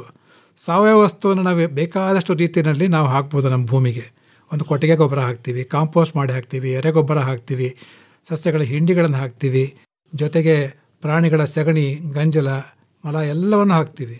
ಆದರೆ ಈಗ ನಮ್ಮ ಜನಸಂಖ್ಯೆ ಜಾಸ್ತಿ ಆಗ್ತಾ ಇದೆ. ಅದಕ್ಕೆ ಸರಿಪೂರಕವಾಗಿ ನಮ್ಮ ಪ್ರಾಣಿಗಳ ಸಂಖ್ಯೆ ನೋಡಿದ್ರೆ, ದನಗಳ ಸಂಖ್ಯೆ ಆಗಲಿ, ಕತ್ತೆಗಳ ಸಂಖ್ಯೆ, ಮೊನ್ನೆ ಒಂದು ಸ್ಟ್ಯಾಟಿಸ್ಟಿಕ್ಸ್ ನೋಡ್ತಾ ಇದ್ದೆ, ಬಹುಶಃ ಒಂದೇ ಒಂದು ವರ್ಷದಲ್ಲಿ ಕತ್ತೆಗಳ ಸಂಖ್ಯೆ 2 ಲಕ್ಷ ಮಿಲಿಯನ್ನಷ್ಟು ಕಡಿಮೆ ಆಗಿದೆ. 2 ಮಿಲಿಯನ್ನಷ್ಟು. ಅಂದರೆ ಪ್ರಾಣಿಗಳು ನಮಗೆ ಬೇಕಾಗಿಲ್ಲ, ಯಾಕೆಂದರೆ ನಮಗೀಗೆಲ್ಲ ಯಂತ್ರೋಪಕರಣಗಳ ಮೇಲೆ ಅವಲಂಬಿತರಾಗ್ತಾ ಇದ್ದೀವಿ, ಪ್ರಾಣಿಗಳನ್ನು ನಿರ್ಲಕ್ಷ್ಯ ಮಾಡ್ತಾ ಇದ್ದೀವಿ. ಆದರೆ ಪ್ರಕೃತಿಯ ಒಂದು ಪರಿಸರ ಸಮತೋಲನದಲ್ಲಿ ಅವುಗಳು ಕೂಡ ಒಂದು ಪ್ರಮುಖ ಪಾತ್ರ ಇರುತ್ತೆ, ಅದನ್ನು ನಾವು ನಿರ್ವಹಿಸ್ಕೊಂಡು ಹೋಗಬೇಕು. ಹೀಗಾಗಿ ಸಾವಯವ ವಸ್ತುವನ್ನು ಎಲ್ಲಿಂದ ತರಬೇಕು ಸರ್? ನಾವು ಕಾಂಪೋಸ್ಟ್ ಮಾಡೋಕ್ಕೆ ನಮ್ಮಲ್ಲಿ ಸಗಣಿ ಇಲ್ಲ, ದನಗಳಿಲ್ಲ. ಇನ್ನು ಬೇರೆ ಕಡೆ ತರಬೇಕು ಅಂತಂದರೆ ಲಾರಿಗಟ್ಟಲೆ ತರಬೇಕು ಅಂತ ಹೇಳ್ತೀರಿ. ಅಂದರೆ ನಾವು ಸಾಗಾಣಿಕೆ ವೆಚ್ಚ ಪೂರೈಸೋಕ್ಕಾಗುತ್ತಾ? ಇವೆಲ್ಲ ಸವಾಲುಗಳನ್ನು ಭಾಳ ಚೆನ್ನಾಗಿ ಓಡ್ತಾರೆ. ಕೊಟ್ಟಿಗೆ ಗೊಬ್ಬರ ಮಾಡ್ರಪ್ಪ ಅಂತ ನೀವು ಹೇಳೋ ಪ್ರಕಾರ ವೈಜ್ಞಾನಿಕವಾಗಿ ಕೊಟ್ಟಿಗೆ ಗೊಬ್ಬರ ಮಾಡು ಅಂತೀರಿ. ನೋಡ್ಕೊಳ್ಳೋರು ಯಾರು ಸರ್? ನಮ್ಮಲ್ಲಿ ಮನೆಗಳು ಆಳುಗಳಿಲ್ಲ, ಇಬ್ಬರು ಇದ್ದೀವಿ, ಕೆಲಸಕ್ಕೆ ಹೋಗ್ತಾ ಇದ್ದೀವಿ, ನಮ್ಮ ಮನೆಯವರು ಕೆಲಸಕ್ಕೆ ಹೋಗ್ತಾ ಇದ್ದಾರೆ, ನೋಡ್ಕೊಳ್ಳೋರು ಯಾರು ಅಂತ ಪ್ರಶ್ನೆಗಳು ಉದ್ಭವಿಸ್ತಾ ಇದ್ದಾವೆ. ಹೀಗಿರುವಾಗ ನೀವು ಸುಲಭವಾಗಿ ನಿಮ್ಮ ಜಮೀನಲ್ಲೇ ಇವುಗಳನ್ನು ಬೆಳೆದು ಅಲ್ಲೇ ಕತ್ತರಿಸಿ ಭೂಮಿಗೆ ಸೇರಿಸ್ಬೋದು. ಅಥವಾ ನಿಮ್ಮ ಜಮೀನು ಸುತ್ತಲ ಬದುಗಳ ಮೇಲೆ ಅಥವಾ ನಿಮ್ಮ ಜಮೀನಿಗೆ ಹೋಗೋ ರಸ್ತೆಗಳ ಪಕ್ಕದಲ್ಲಿ ಈ ಹಸಿರು ಎಲೆಗಳು ಕೊಡುವಂಥ ಗಿಡಗಳನ್ನು ಹಚ್ಚಿ ಆ ಎಲೆಗಳನ್ನು ಕತ್ತರಿಸಿ ತಂದು ಹಾಕಿ ನಿಮ್ಮ ಜಮೀನಿಗೆ ಸೇರಿಸ್ಬೋದು. ಕಾಂಪೋಸ್ಟು ಇಲ್ಲ, ಏನೂ ಬೇಕಾಗಿಲ್ಲ. ಬೇರೆ ಎಲ್ಲ ಸಾವಯವ ವಸ್ತುಗಳು ಎಷ್ಟು ವಸ್ತುವನ್ನು ಕೊಡ್ತಾವೋ ಅಷ್ಟೇ ಒಂದು ಪೋಷಕಾಂಶಗಳನ್ನು ಇವು ಪೂರೈಸ್ತಾ ಇದ್ದಾವೆ. ಸೊ ಹೀಗಾಗಿ ಈ ಒಂದು ಗುಣಧರ್ಮ ಕಾಪಾಡ್ಕೊಂಡು ಹೋಗೋದ್ರಲ್ಲಿ ಮತ್ತು ಸುಲಭವಾಗಿ ನಿಮ್ಮ ಜಮೀನಲ್ಲಿ ಸಿಗುವಂಥವ ಈ ಒಂದು ಹಸಿರೆಲೆ ಗೊಬ್ಬರಗಳನ್ನು ನೀವು ಮಾಡೋಕ್ಕೆ ಮನಸ್ಸು ಮಾಡಬೇಕು. ದೊಡ್ಡಲಿಂಗಯ್ಯನವರೇ, ಏನೇನು ರಾಸುಗಳನ್ನು ಇಟ್ಕೊಂಡಿದ್ದೀರಿ ನೀವು? ಸರ್, ನಾವು ಒಂದು ಜೊತೆ ಎತ್ತುಗಳಿವೆ, ಒಂದು ಜೊತೆ ನಾಟಿ ಹಸುಗಳಿವೆ. ಅಷ್ಟು ಕುರಿ, ಕೋಳಿ, ಮೇಕೆ ಅವೇನು ಮಾಡಿಲ್ಲ ಸರ್. ಏನಿಲ್ಲ. ಹಸುಗಳು ಅಂದರೆ ಈಗ ಎತ್ತು ಮತ್ತು ಹಸುಗಳು, ನಾಟಿ ಅವುಗಳ ಗಂಜಲ ಮತ್ತು ಸಗಣಿ ಅಷ್ಟೇನಾ ಅಥವಾ ಬೇರೆ ಕಡೆಯಿಂದ ಖರೀದಿನೂ ಮಾಡ್ತೀವಿ? ಖರೀದಿ ಮಾಡಲ್ಲ ಸರ್, ನಮ್ಮದು ಎಷ್ಟು ಸಾಕು. ಅಷ್ಟೇನಾ? ಸಾಕು ಸರ್. ನಮ್ಮ ಗಂಜಲ ಸಗಣಿ ನಮ್ಮ ಭೂಮಿಗೆ ಹಾಕಿದ್ರೆ ಸಾಕು. 10 ಎಕರೆ ಬೇಕಾದ್ರೆ ಕೃಷಿ ಮಾಡ್ಬೋದು. ಅಲ್ಲ, ಸಾಕು ಅಂತ ನೀವು ಹೇಳೋದಲ್ಲ, ಮಣ್ಣು ಹೇಳ್ಬೇಕಲ್ಲ. ಮಣ್ಣು ಹೇಳ್ತಾರೆ ಸರ್. ಬೆಳೆ ಬರ್ತಾ ಇದೆ ಸರ್, ಬೆಳೆ ಬರ್ತಾ. ಡಾಕ್ಟರ್ ರವೀಂದ್ರ ಅವರೇ ಬಂದು ನೋಡಿದ್ದಾರೆ ನಮ್ಮ ತಾಕನ. ಮತ್ತು ಫೀಲ್ಡಿಂದ ಡಯಾಂಚನ ತಂದು ತೋರಿದ್ದಾರೆ ಆಫೀಸ್ಗೆಲ್ಲ. ನೋಡಿ, ರೈತರು ಉಳಿದೇನೆ ಬಿತ್ತಿ ಇಷ್ಟುದ್ದ ಬೆಳೆದಿದೆ ಅಂತ, ಆ ಥರ ಎಲ್ಲ. ಈಗ ನೀವು ಬಳಸ್ತಾ ಇರೋದು ಡಯಾಂಚ ಒಂದೇನಾ ಹಸಿರೆಲೆ ಗೊಬ್ಬರವಾಗಿ ಅಥವಾ ಬೇರೆ? ತಗಣಿನೂ ಬಿತ್ತೀವಿ ಸರ್, ತಗಣಿ ಎಲ್ಲ ಬಿತ್ತೀವಿ ಸರ್. ತಗಣಿ ಅಲಸಂದೆ ಅಂತೀವಲ್ಲ, ಅದನ್ನು ಬಿತ್ತಿದ್ದೀವಿ. ಈಗ ಭತ್ತ ಬೆಳೆಯೋ ಜಮೀನಿಗೇನೋ ಮುಂಚೆ ನಿಮ್ಗೆ ಅವಕಾಶ ಇರುತ್ತೆ, 45 ದಿವಸ ಬೆಳೆದ್ಬಿಟ್ಟು ಉತ್ತು ಬಿಡ್ತೀರಾ. ಈ ಕಬ್ಬು ಬೆಳೆಯೋ ಜಮೀನಿಗೆ ಏನು ಮಾಡ್ತೀವಿ? ಕಬ್ಬು ಬೆಳೆಯೋ ಭೂಮಿಗೆ ಕಬ್ಬು ನೆಡುವಾಗಲೇ ಹಾಕ್ತೀವಿ ಸರ್ ನಾವು ತಗಣಿ. ಒಳಗಡೆ ಬೆಂಡೆ, ಅದು ಬೆಂಡೆ ನಮಗೆ ಉಪಬೆಳೆಯಾಗಿ ಒಂದು ಖರ್ಚಿಗೆ ದಾರಿ ಆಯ್ತು ಸರ್ ಬೆಂಡೆ ಹಾಕೋದ್ರಿಂದ. ಎಷ್ಟು ಅಡಿ ಸಾಲಿನಲ್ಲ? 6 ಅಡಿ ಸಾಲು ಸರ್, 6 ಅಡಿ ಸಾಲು ಕಬ್ಬು. ಓಹೋ, ಎಷ್ಟು ವರ್ಷದಿಂದ 6 ಅಡಿ ಮಾಡ್ತಿದ್ದೀರಿ? ನಾವು ಅಲೆ ಕಳೆದ 20 ವರ್ಷದಿಂದ ಅದೇ ರೀತಿ ಮಾಡ್ತಾ ಇದ್ದೀವಿ ಸರ್. 6 ಅಡಿನೇ? 6 ಅಡಿನೇ. ಒಂದು ಕಣ್ಣಿನ ತುಂಡ ಅಥವಾ? ಇಲ್ಲ, 3 ಕಣ್ಣೆ ನೆಡ್ತೀವಿ ಸರ್. ಒಂದು ಹೋದ್ರೆ ಒಂದು ಇರಲಿ ಅಂದ್ಬಿಟ್ಟು 3 ಕಣ್ಣೆ ಹಾಕ್ತೀವಿ. ಆಯ್ತು, ಸಂತೋಷ. ದೂರ ಕೊಡ್ತಿದ್ದೀವಿ ಅಷ್ಟೇ. ಈಗ ಅಂದ್ರೆ ಕಬ್ಬಿನ ಸಾಲಲ್ಲೇ ಇವನ್ನೆಲ್ಲ ಹಾಕತ್ತೀರಾ? ಕಬ್ಬಿಲ್ಲ, ಕಬ್ಬಿನ ಪಕ್ಕದಲ್ಲಿ ಸರ್. ಕಬ್ಬಿನ ಸಾಲಲ್ಲಿ ಈರುಳ್ಳಿ ನೆಡ್ತೀವಿ, ಮೂಲಂಗಿ ಹಾಕ್ತಿದ್ದೀವಿ. ಮಧ್ಯ ಸಾಲು ಗ್ಯಾಪ್ ಇರ್ತದೆ ಸರ್ ಇನ್ನೊಂದು, ಆ ಗ್ಯಾಪಲ್ಲಿ ಬೆಂಡೆ, ತಗಣಿ ಎಲ್ಲ ಹಾಕ್ತೀವಿ ಸರ್. ಆಯಿತು. ಆಮೇಲೆ ಅದೊಂದು ಮಣ್ಣಿಗೆ ಸೇರಿಸೋದು ಹೇಗೆ ಸರ್? ಅದು ತಗಣಿ ಬೆಂಡೆ ಎಲ್ಲ ಬರ್ತದೆ ಸರ್, ಫಸಲು ಬರ್ತದಲ್ಲ, ಅನಂತರ ಬುಡಕ್ಕೆ ಕಿತ್ತಾಕ್ಬಿಟ್ಟು ಮಣ್ಣು ಮುಚ್ಚೋದು ಸರ್ ಅದನ್ನು. ಅಷ್ಟೇ. ಅದು ಹಸಿರೆಲೆ ಗೊಬ್ಬರ ಆದಂಗೆ ಆಯಿತು ಆಗುತ್ತೆ ಸರ್ ನಿಮ್ಮ ಲೆಕ್ಕ. ಮತ್ತು ತಗಣಿ ಇವೆಲ್ಲ ನೈಟ್ರೋಜನ್ ಭೂಮಿಗೂ ಫಿಕ್ಸ್ ಮಾಡ್ತಾರಲ್ಲ ಸರ್, ಅದು ಗಂಟೆಗಳಿರ್ತವೆ, ರೈಜೋಮಿಯಂ ಗಂಟೆಗಳಿರ್ತವಲ್ಲ, ಆ ಭೂಮಿಗೂ ಫಿಕ್ಸ್ ಮಾಡ್ತಾ ಇರ್ತವೆ. ಕಬ್ಬು ಏಕದಳ ಧಾನ್ಯ, ಅದರಲ್ಲಿ ಯಾವುದೇ ಥರ ಸಾರ್ವಜನಿಕ ಫಿಕ್ಸ್ ಮಾಡೋ ಪ್ರಕೃತಿ ಅದು ಕೊಟ್ಟಿಲ್ಲ. ಏನಾದರೂ ನೈಟ್ರೋಜನ್ ಕಾಪಿನೇ ಮಾಡಬೇಕದು ದ್ವಿದಳ ಧಾನ್ಯದಿಂದ. ಓಹೋ, ಹಾಗಾಗಿ ನೀವು ಅಲಸಂದೆ ಒಂದೇನಾ ಅಥವಾ ಬೇರೆ ಉದ್ದು, ಹೆಸರು ಎಲ್ಲ ಹಾಕ್ತೀವಿ ಸರ್, ಒಳಗಡೆ ಹಾಕ್ತೀವಿ, ಎಲ್ಲ ಥರದ್ದು ಹಾಕ್ತೀವಿ. ಅಂದಾಜು ಎಷ್ಟು ಕೆಜಿ ಒಂದು ಎಕರೆಗೆ ಬಳಸ್ಬೋದು? ಎಕರೆಗೆ ಒಂದು 10 kg ತಗಣಿ ಬಳಸ್ಬೋದು ಸರ್. ಹೌದಾ? ಅಂದರೆ ಎಲ್ಲ ಸೇರಿಸಿ ಹೆಸರು ಎಲ್ಲ ಒಂದು 30 kg ಹಾಕ್ತೀವಿ ಸರ್ ಒಟ್ಟಿಗೆ. 30 kgವರೆಗೂ ಹಾಕ್ತೀವಿ. 1 ಎಕರೆ ಕಬ್ಬಿದೆಯಾ? 1 ಎಕರೆ ಕಬ್ಬು. ಈ ತರಹ ನೀವು ವ್ಯವಸಾಯ ಮಾಡ್ತಾ ಇರೋದ್ರಿಂದ ನಿಮಗೆ ಕಬ್ಬಿನಲ್ಲಿ ನಿರಂತರವಾಗಿ ಒಂದೇ ಇಳುವರಿ ಬರ್ತಾ ಇದೆಯಾ? ಬರ್ತಾ ಇದೆ ಸರ್. ಎಷ್ಟು ತೆಗಿತಾ ಇದ್ದೀರಿ? ಎಕರೆಗೆ 30-40 ಟನ್ ತೆಗಿತೀವಿ ಸರ್ ದನಗಬ್ಬಿನಲ್ಲಿ. ಹೌದಾ? ಕೂಳೆ ಆದರೆ? ಕೂಳೆ ಆದರೆ ಒಂದು 5 ಟನ್ ಕಮ್ಮಿ ಆಗ್ಬೋದು ಅಷ್ಟೇ, ಬರುತ್ತೆ ಅಷ್ಟೇ. 40 ಟನ್ ಸಾಕು ಅಂತೀರಾ? ಸಾಕು ಸರ್, ಏನು ಖರ್ಚಿಲ್ಲದೆ ಬೆಳಿತೀವಿ ಅದೆಲ್ಲ. 60 ಟನ್ ಬೆಳಿಬೇಕಾದ್ರೆ ಸರ್ಕಸ್ ಮಾಡಬೇಕು, ಇದರಲ್ಲಿ ಏನು ಸರ್ಕಸ್ ಏನಿಲ್ಲ, ನಮ್ಮ ಶ್ರಮ ಅಷ್ಟೇ. ಕಳೆ ನಿರ್ವಹಣೆ ಒಂದು ಮುಖ್ಯ ಸರ್ ಅಷ್ಟೇ. ನಮ್ಮ ಕೃಷಿಯಲ್ಲಿ ಕಳೆ ನಿರ್ವಹಣೆ, ಕಳೆಗಳು ಸ್ಪರ್ಧೆ ಮಾಡಬಾರ್ದು. ಬೆಳೆಯಲ್ಲಿ ಕಳೆ ಬರಬೇಕು, ಸ್ಪರ್ಧೆ ಮಾಡಬಾರ್ದು, ಅದನ್ನು ನಾವು ಕೈಯಿಂದ ಕಿತ್ತಾಕಬೇಕು. ಯಾವುದೇ ಈಗ ಹಸಿರೆಲೆ ಗೊಬ್ಬರ ಬೆಳೆದ್ಬಿಟ್ರೆ ಅವು ಕಳೆ ಜೊತೆ ಫೈಟ್ ಮಾಡಿ ಕಳೆನ ಬೆಳೆಸ್ದಂಗೆ ಮಾಡ್ತವೆ. Correct sir. ಹಸಿರೆಲೆ ಇದ್ರೆ ಅದು ಕಳೆನೇ ಇಳಿಸ್ಕೊಡಲ್ಲ ಜಾಸ್ತಿ. ಈ ತಗಣಿ ಹಾಕೋದ್ರಿಂದ ಜಾಸ್ತಿ ಭೂಮಿನೇ ಕೌಚ್ಕತ್ತದ 3 ತಿಂಗಳು ನಿರಂತರವಾಗಿ. ಕಬ್ಬಲ್ಲಿ ಅದೊಂದು ಒಳ್ಳೆ ಅನುಕೂಲ ಸರ್ ಅಲ್ವಾ? ನಾನು ಹೇಳ್ತಿದ್ದೀನಿ, ನೀವು ಹೇಳ್ಬೇಕು. ಇಲ್ಲ, ಖಂಡಿತ ಅನುಕೂಲ ಸರ್ ಅದು. ಹೌದಾ? ನಾವು ಮಾಡಿದ್ದೀವಿ, ಯಾಕೆ ನಿಮಗೆ ಆಗಿದೆ ಅಲ್ವೇ? ರವೀಂದ್ರ ಅವ್ರು ಹೇಳಿ. ಈಗ ನಾವೇನು ಮಾತಾಡ್ತಾ ಇದ್ವಿ ಈಗ ಅಂತಂದರೆ ಮುಖ್ಯವಾಗಿ ಈ ಒಂದು ಸೂಕ್ಷ್ಮಜೀವಿಗಳ ಕ್ರಿಯೆಯನ್ನು ಕೂಡ ಜಾಸ್ತಿ ಮಾಡೋಕ್ಕೆ ಹೆಲ್ಪ್ ಮಾಡುತ್ತೆ ಅಂತ ಹೇಳ್ತಾ ಇದ್ವಿ. ಯಾಕೆ ಸೂಕ್ಷ್ಮಜೀವಿಗಳು ಬೇಕು ಅಂತ ದೊಡ್ಡಲಿಂಗೇಗೌಡರಿಗೆ ಹೇಳ್ತಾ ಇದ್ರು. ರೈಸೋಬಿಯಂ ಅನ್ನೋದನ್ನು ಒಂದೇನೋ ಹೇಳ್ತಾ ಇದ್ರು ಅವರು. ಬೇರಿನ ಗಂಟುಗಳು ಮಾಡ್ತವೆ ಅಂತ. ಈ ರೈಸೋಬಿಯಂ ಅನ್ನೋದು ಬೇರಿನ ಗಂಟುಗಳು ಮಾಡಿ ಅದ್ರ ಜೊತೆಗೆ ಸಹಜೀವನ ಮಾಡುತ್ತೆ. ಸೊ ಗಾಳಿಯಲ್ಲಿರೋ ಸಾರಜನಕವನ್ನು ಎಳ್ಕೊಂಡು ಮಣ್ಣಿಗೆ ಸೇರಿಸುವಂಥ ಶಕ್ತಿ ಇದೆ. ಅದಕ್ಕಾಗಿ ಹೆಚ್ಚು ಹಸಿರಲ್ಲಿ ಗೊಬ್ಬರ ಅಥವಾ ಹಸಿರು ಗೊಬ್ಬರಗಳು ಮಾಡೋ ಬೆಳೆಗಳನ್ನು ನಾವು ದ್ವಿದಳಗಳನ್ನೇ ಆರಿಸ್ಕೊಳ್ಳಿ ಅಂತ ಹೇಳ್ತೀವಿ. ಅದಕ್ಕೆ ಬೀಜೋಪಚಾರ ಮಾಡಬೇಕು ಅಂತ ಹೇಳ್ತಾ ಇದ್ರು ಅವರು. ಈ ಒಂದು ಬೀಜಾಮೃತದ ಜೊತೆಗಲ್ದೇ ರೈಸೋಬಿಯಂ ಒಂದು ಅಣುಜೀವಿ ಗೊಬ್ಬರ ಕೂಡ ಸಿಗುತ್ತೆ. ಅದರಿಂದನೂ ಕೂಡ ನೀವು ಉಪಚಾರ ಮಾಡಿದ್ದಾದರೆ ಪರಿಣಾಮಕಾರಿಯಾದ ಗಂಟುಗಳು ಆಗಿ ಸಾರಜನಕವನ್ನು ಹೀರ್ಕೊಳ್ಳೋ ಶಕ್ತಿಯನ್ನು ಅದು ಮಾಡುತ್ತೆ. ಇನ್ನು ಕೆಲವು ಈ ಕಬ್ಬಿಗೂ ಕೂಡ ಬೇರಿನ ಜೊತೆಗೂ ಸಹಜೀವನ ಮಾಡುವಂಥ ಬ್ಯಾಕ್ಟೀರಿಯಾಗಳಿವೆ. ಅದು ನಮ್ಮ ಹಸಿರಲ್ಲಿ ಗೊಬ್ಬರದ ವ್ಯಾಪ್ತಿಯಲ್ಲಿ ಬರೋಲ್ಲ. ಆದರೆ ಅದಕ್ಕೂ ಕೂಡ ಕಬ್ಬಿಗೂ ಕೂಡ ನಾವು ಉಪಚಾರ ಮಾಡಿದ್ದಾದರೆ ಕಬ್ಬಿನ ಬೇರೆ ವಲಯದ ಸುತ್ತು ಕೂಡ ಈ ಬ್ಯಾಕ್ಟೀರಿಯಾಗಳು ಕೂಡ ಗಾಳಿಯ ಸಾರಜನಕವನ್ನು ಹಿಡ್ಕೊಂಡು ಮಣ್ಣಿಗೆ ಸೇರಿಸ್ತವೆ. ಯಾವುದದು? ಅದಕ್ಕೆ ಅಸಿಟೋಬ್ಯಾಕ್ಟರ್ ಅಂತ ಒಂದಿದೆ, ಅಸಿಟೋಬ್ಯಾಕ್ಟರ್ ಅಂತ ಇದೆ. ಇವೆರಡನ್ನು ನಾವು ಕಬ್ಬಿಗೆ ಶಿಫಾರಸು ಮಾಡ್ತೀವಿ. ನೋಡಿದ್ರ ದೊಡ್ಡಲಿಂಗಯ್ಯನವರೇ, ಆಮೇಲೆ ಕಬ್ಬಿಗೂ ಆ ಶಕ್ತಿ ತುಂಬಿಡ್ಬೋದು. ನೀವು ಅದನ್ನು ನೀವು ಬೀಜೋಪಚಾರ ಮಾಡಿಬಿಟ್ರೆ ಅದರ ಜೊತೆಗೆ ಇದು ಸೇರ್ಕೊಂಬಿಟ್ಟು ಇನ್ನೂ ಚೆನ್ನಾಗಿ ಅನುಕೂಲ. ಆಮೇಲೆ ಭತ್ತಕ್ಕೆ ಮಾಡೋದಾದರೆ ಅಜೋಸ್ಪೆರಲನ್ ತುಂಬ ಪರಿಣಾಮಕಾರಿಯಾಗಿ ಕೆಲಸ ಮಾಡುತ್ತೆ ಈ ಒಂದು ಸಾರಜನಕ ಸ್ಥಿರೀಕರಣದಲ್ಲಿ. ಇನ್ನು ಕೆಲವು ಬ್ಯಾಕ್ಟೀರಿಯಾಗಳು ಅಥವಾ ಶಿಲೀಂಧ್ರಗಳು ಇವೆ. ಅವು ಮಣ್ಣಿನಲ್ಲಿ ನಾವು ರಂಜಕವನ್ನು ಪೂರೈಸ್ತಾ ಇದ್ದೀವಿ. ಯಾವುದು ಫಾಸ್ಫೇಟ್ ಗೊಬ್ಬರ ಕೊಡ್ತಾ ಇದ್ದೀವಿ. ಅವುಗಳನ್ನು ಕರಗಿಸಿ ಬೆಳೆಗೆ ಕೊಡುವಂಥ ಶಕ್ತಿ ಇದೆ. ಭಾಳಷ್ಟು ರಂಜಕ ಮಣ್ಣಿನಲ್ಲಿದೆ, ಕರಗದೇ ರೂಪದಲ್ಲಿದೆ, ಕಲ್ಸಕ್ಕರೆ ಆಗಿದೆ. ಅದನ್ನು ಸಕ್ಕರೆ ಮಾಡಿ ಸುಲಭವಾಗಿ ಕರಗಿಸಿ ಬೆಳೆಗೆ ಕೊಡುವಂತಹ ಒಂದು ಶಕ್ತಿ ಈ ಸೂಕ್ಷ್ಮಾಣುಜೀವಿಗಳಿವೆ. ಆ ಸೂಕ್ಷ್ಮಾಣುಜೀವಿಗಳ ಕ್ರಿಯೆ ಜಾಸ್ತಿ ಆಗಬೇಕು ಅಂತಂದರೆ ನಮಗೆ ಈ ಹಸಿರೆಲೆ ಗೊಬ್ಬರ ಅಥವಾ ಸಾವಯವ ವಸ್ತು ಸಹಾಯ ಮಾಡುತ್ತೆ. ಇನ್ನು ಕಳೆಗಳ ಬಗ್ಗೆ ಮಾತಾಡ್ತಿದ್ರು. ಕಳೆಗಳ ನಿರ್ವಹಣೆಯಲ್ಲೂ ಕೂಡ ಹಸಿರೆಲೆ ಗೊಬ್ಬರಗಳು ಬಹಳ ಪರಿಣಾಮಕಾರಿಯಾದ ಪಾತ್ರವನ್ನು ವಹಿಸ್ತವೆ. ಯಾಕೆ? ಕಳೆಗಳು ಯಾವಾಗ ಬರ್ತವೆ? ಯಾವಾಗ ಜಾಗ ಖಾಲಿ ಇರುತ್ತೋ ಅಲ್ಲಿ ವಿಪುಲವಾಗಿ ಸೂರ್ಯನ ಬೆಳಕು ಬೀಳ್ತಾ ಇರುತ್ತೋ. ಒಂದು ತಿಳ್ಕೊಬೇಕು ನಾವು, ಸಸ್ಯಗಳು ಸೂರ್ಯನ ಬೆಳಕಿಲ್ಲದೆ ಯಾವ ಸಸ್ಯನೂ ಬೆಳೆಯಲ್ಲ ಅನ್ನೋದು. ಎಲ್ಲಿ ಸೂರ್ಯನ ಬೆಳಕು ಯಥೇಚ್ಛವಾಗಿ ಸಿಗುತ್ತೋ ಜೊತೆಗೆ ನೀರು ಮತ್ತು ಪೋಷಕಾಂಶ ಸಿಗ್ತಂದರೆ ಕಳೆಗಳು ದಂಡಿಯಾಗಿ ಬೆಳೀತವೆ. ಈ ಕಳೆಗಳಿಗಿಂತನೂ ವೇಗವಾಗಿ ಬೆಳೆದು ಅವುಗಳ ಮೇಲೆ ಕೌಚ್ ಹಾಕ್ಕೊಳ್ಳುವಂಥ ಅಂದರೆ ಹೊದಿಕೆ ಮಾಡ್ತಾರೆ. ಕೆಲವು ಜನ ಪ್ಲಾಸ್ಟಿಕ್ ಹೊದಿಕೆ ಮಾಡಿ ಅಂತಾರೆ ಕಳೆ ನಿಯಂತ್ರಣಕ್ಕೆ.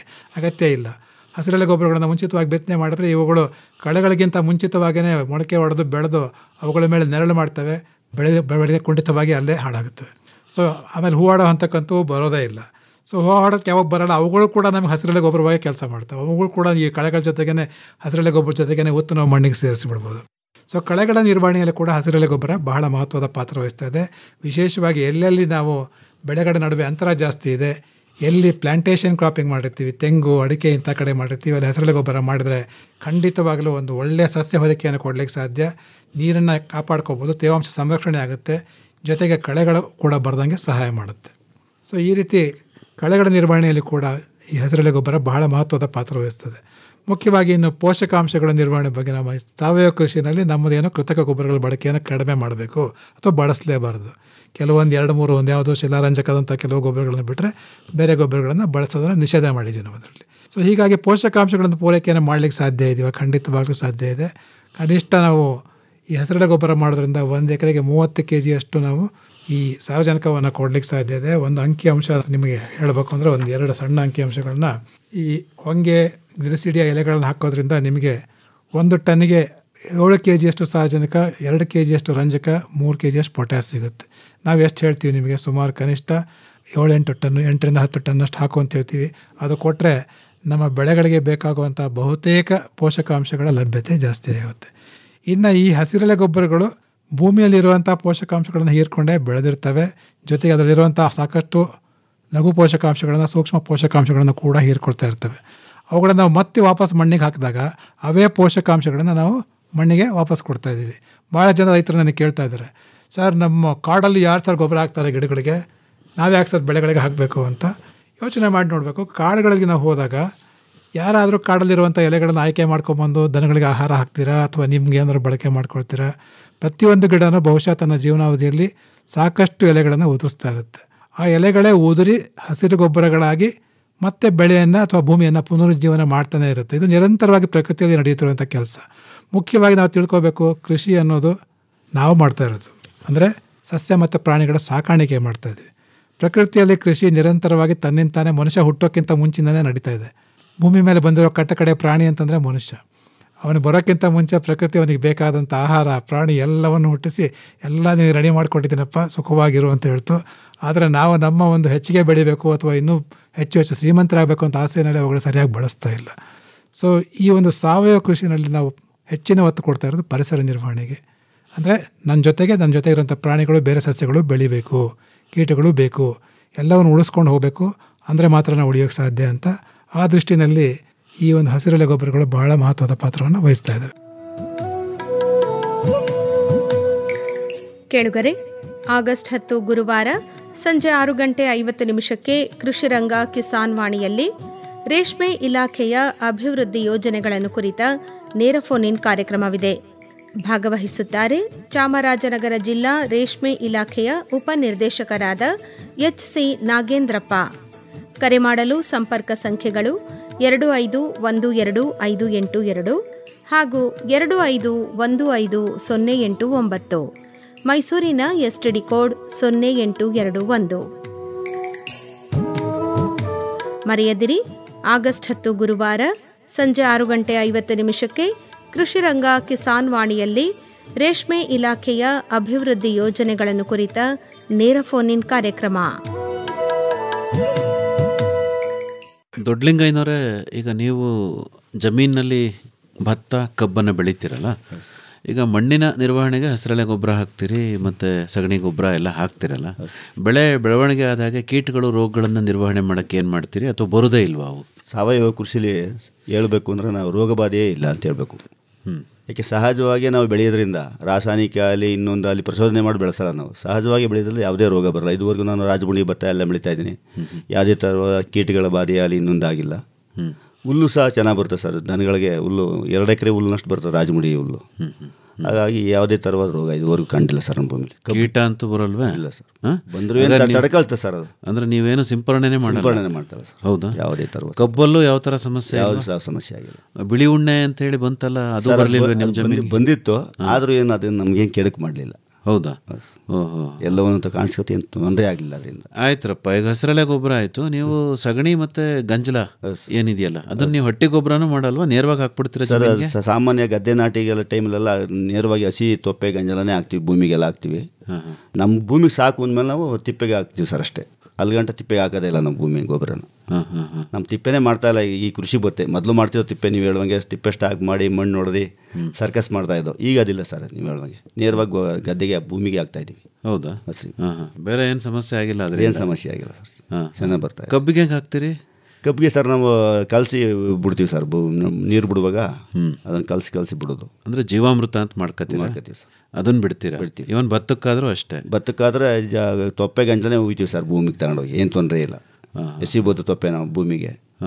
ಗಂಜಲ ಮಡುಬಾಯಿಗೆ ಹೋಗ್ತೀವಿ ಸರ್, ಇನ್ನೇನು ಮಾಡಲ್ಲ. ಹೌದಾ? ಹೋಯ್ತಾ ಸರ್, ನೀರು ಬೆಂಬಲಿ ಹೋಯ್ತಾ ಇರ್ತದೆ.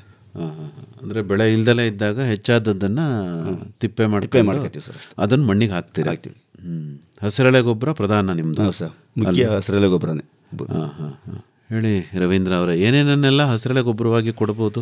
ಈಗ ಬಹುಶಃ ನಾವು ಇಲ್ಲಿ ತನಕ ಇದನ್ನು ಯಾಕೆ ಮಾಡಬೇಕು, ಅದರ ಮಹತ್ವ ಏನನ್ನೋದನ್ನು ಚೆನ್ನಾಗಿ ತಿಳ್ಕೊಂಡಿದ್ದೀವಿ ಅಂತ ಅಂದ್ಕೊಂಡಿದ್ದೀನಿ.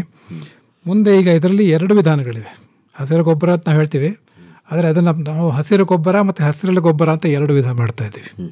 ಹಸಿರು ಗೊಬ್ಬರ ವಿಧಾನ ಅಂತಂದರೆ ಮುಖ್ಯ ಬೆಳೆ ನಾವು ಎಲ್ಲಿ ಬೆಳಿತೀವೋ ಆ ಬೆಳೆಯನ್ನು ಬೆಳೆಯೋದಕ್ಕಿಂತ ಮುಂಚೆ ಅಥವಾ ಅಗಲ ಸಾಲುಗಳ ಬೆಳೆಗಳಿದ್ದರೆ ಮತ್ತು ದೀರ್ಘಾವಧಿಯ ಬೆಳೆಗಳಿದ್ದರೆ ಆ ಸಾಲುಗಳ ಮಧ್ಯದಲ್ಲಿ ಈ ಸಸ್ಯಗಳನ್ನು ಬೆಳೆದು ಅವು 45ರಿಂದ 60 ದಿವಸ ಅಂದರೆ ಹೂ ಆಡೋದಕ್ಕಿಂತ ಮುಂಚೆ ಎಲ್ಲಿ ಒಂದು 5% ಹೂಗಳು ಶುರುವಾಗ್ತಾವೋ ಆ ಹಂತದಲ್ಲಿ ಅವುಗಳನ್ನ ಪೂರ್ತಿಯಾಗಿ ಕತ್ತರಿಸಿ ಮಣ್ಣಿಗೆ ಸೇರಿಸಿ ಉತ್ತು ಹಾಕೋದು, ಇದಕ್ಕೆ ಹಸಿರು ಗೊಬ್ಬರ ಅಂತೀವಿ. ಅಂದರೆ ಗ್ರೀನ್ ಮೆನ್ಯೂರಿಂಗ್ ಇನ್ಸೆಟ್ಟು, ಅಂದರೆ ಸ್ಥಳದಲ್ಲೇ ಹಸಿರು ಗೊಬ್ಬರ ಮಾಡುವಂಥ ವಸ್ತು ಇದು. ಇನ್ನೊಂದು, ನಮಗೆ ಟೈಮ್ ಇಲ್ಲ, ಅದನ್ನು ಬೆಳೆಯೋಕ್ಕೆ 60 ದಿವಸ ಕಾಯೋಕ್ಕಾಗಲ್ಲ.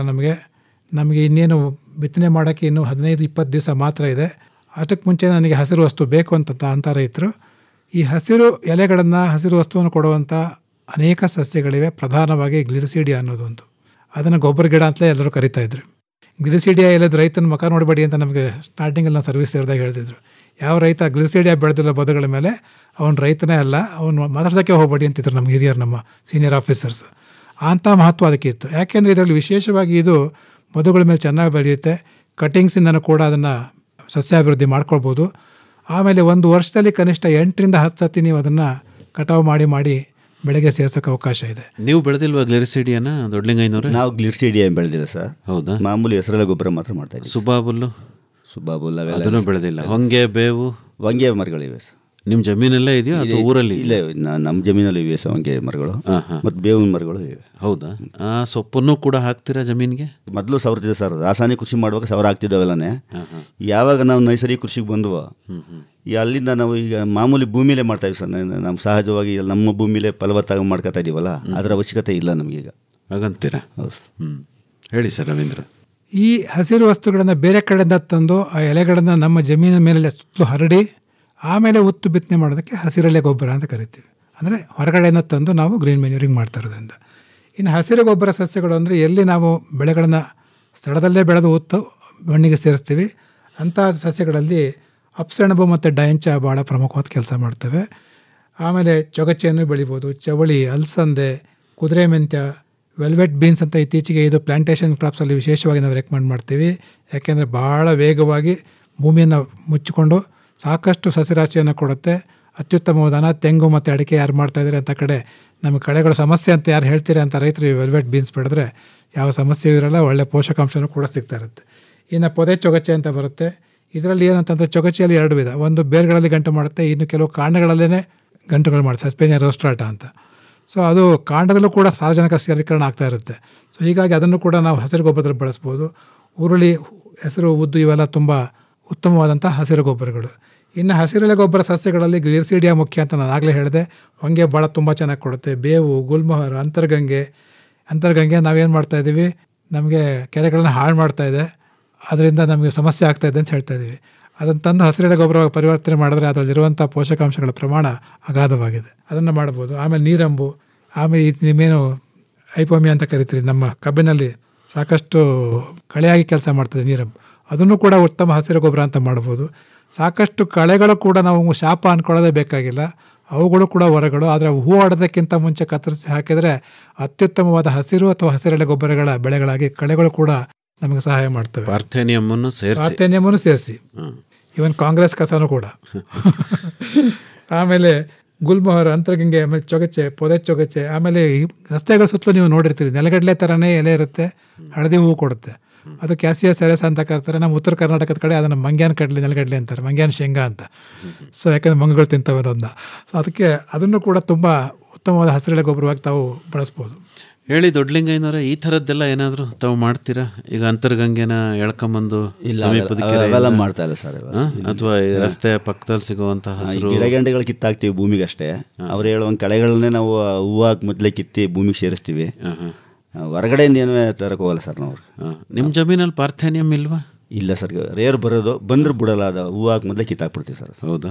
ಅದು ಒಳ್ಳೆ ಗೊಬ್ಬರ ಅಂತಾರೆ. ಗೊಬ್ಬರ ಒಳ್ಳೇದೇ ಸರ್. ಕಳೆಗಳೆಲ್ಲ ರೈತನಿಗೆ ಏನೇನು ಶತ್ರುಗಳಲ್ಲ. ಆದರೆ ಅವನ್ನ ನಮ್ಮ ರವೀಂದ್ರ ಸರ್ ಹೇಳುವಂಗೆ ಹೂವಾಗಿ ಮೊದಲೇ ಕಿತ್ತಾಕ್ಬೇಕು ಭೂಮಿಗೆ.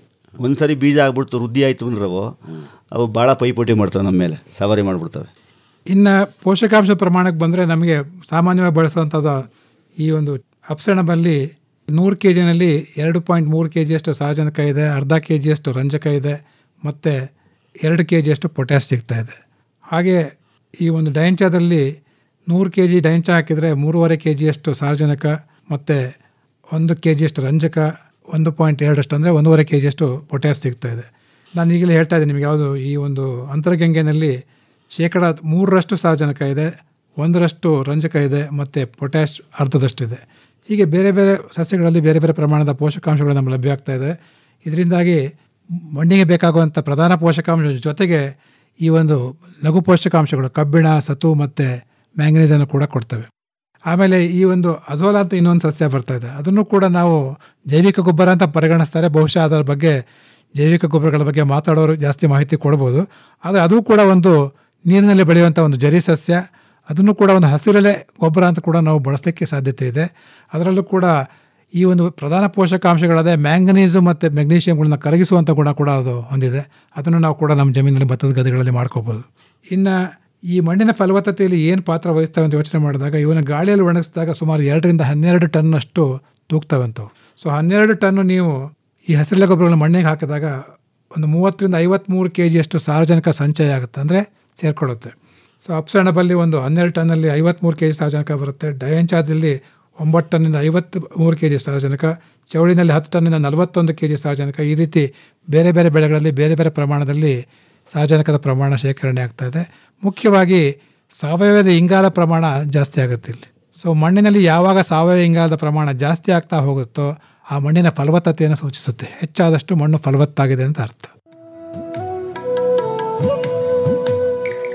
ಕೇಳುಗರೆ, ಆಗಸ್ಟ್ 10 ಗುರುವಾರ ಸಂಜೆ 6:50 ಕೃಷಿರಂಗ ಕಿಸಾನ್ ವಾಣಿಯಲ್ಲಿ ರೇಷ್ಮೆ ಇಲಾಖೆಯ ಅಭಿವೃದ್ಧಿ ಯೋಜನೆಗಳನ್ನು ಕುರಿತ ನೇರ ಫೋನ್ ಇನ್ ಕಾರ್ಯಕ್ರಮವಿದೆ.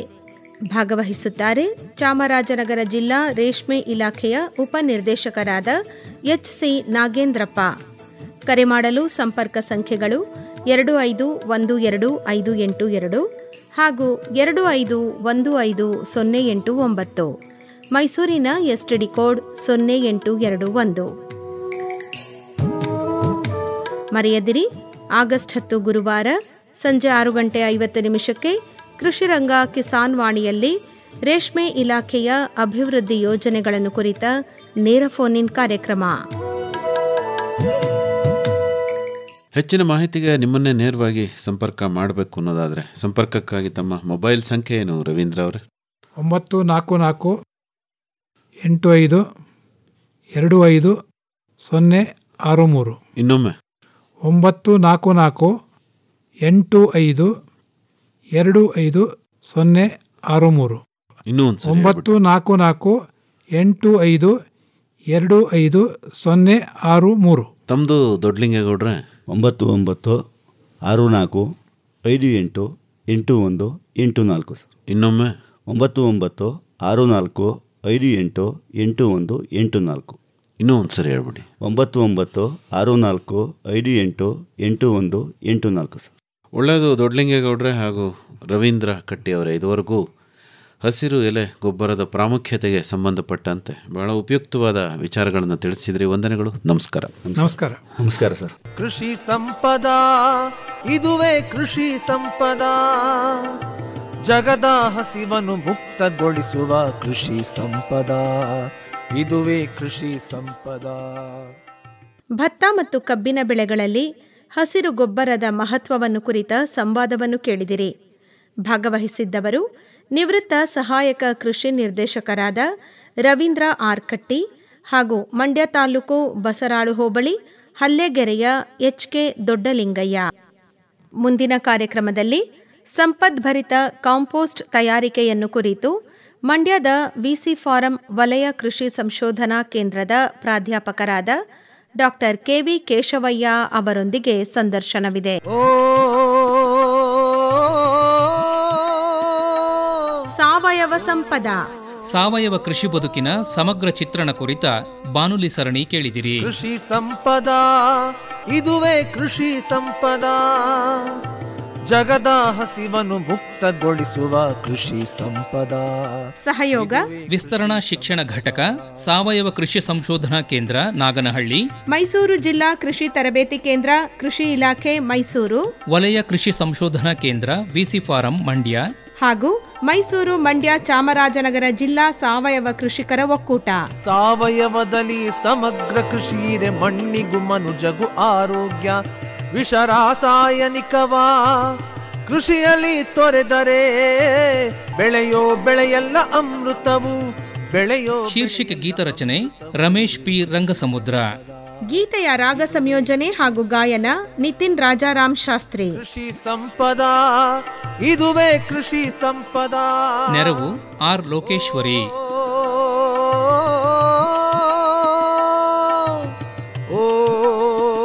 ಪರಿಕಲ್ಪನೆ ಹಾಗೂ ನಿರ್ಮಾಣ N ಕೇಶವಮೂರ್ತಿ. ಕೃಷಿ ಸಂಪದಾ, ಇದುವೇ ಕೃಷಿ ಸಂಪದಾ. ಜಗದ ಹಸಿವನ್ನು ಮುಕ್ತಗೊಳಿಸುವ ಕೃಷಿ ಸಂಪದಾ, ಇದುವೇ ಕೃಷಿ ಸಂಪದಾ.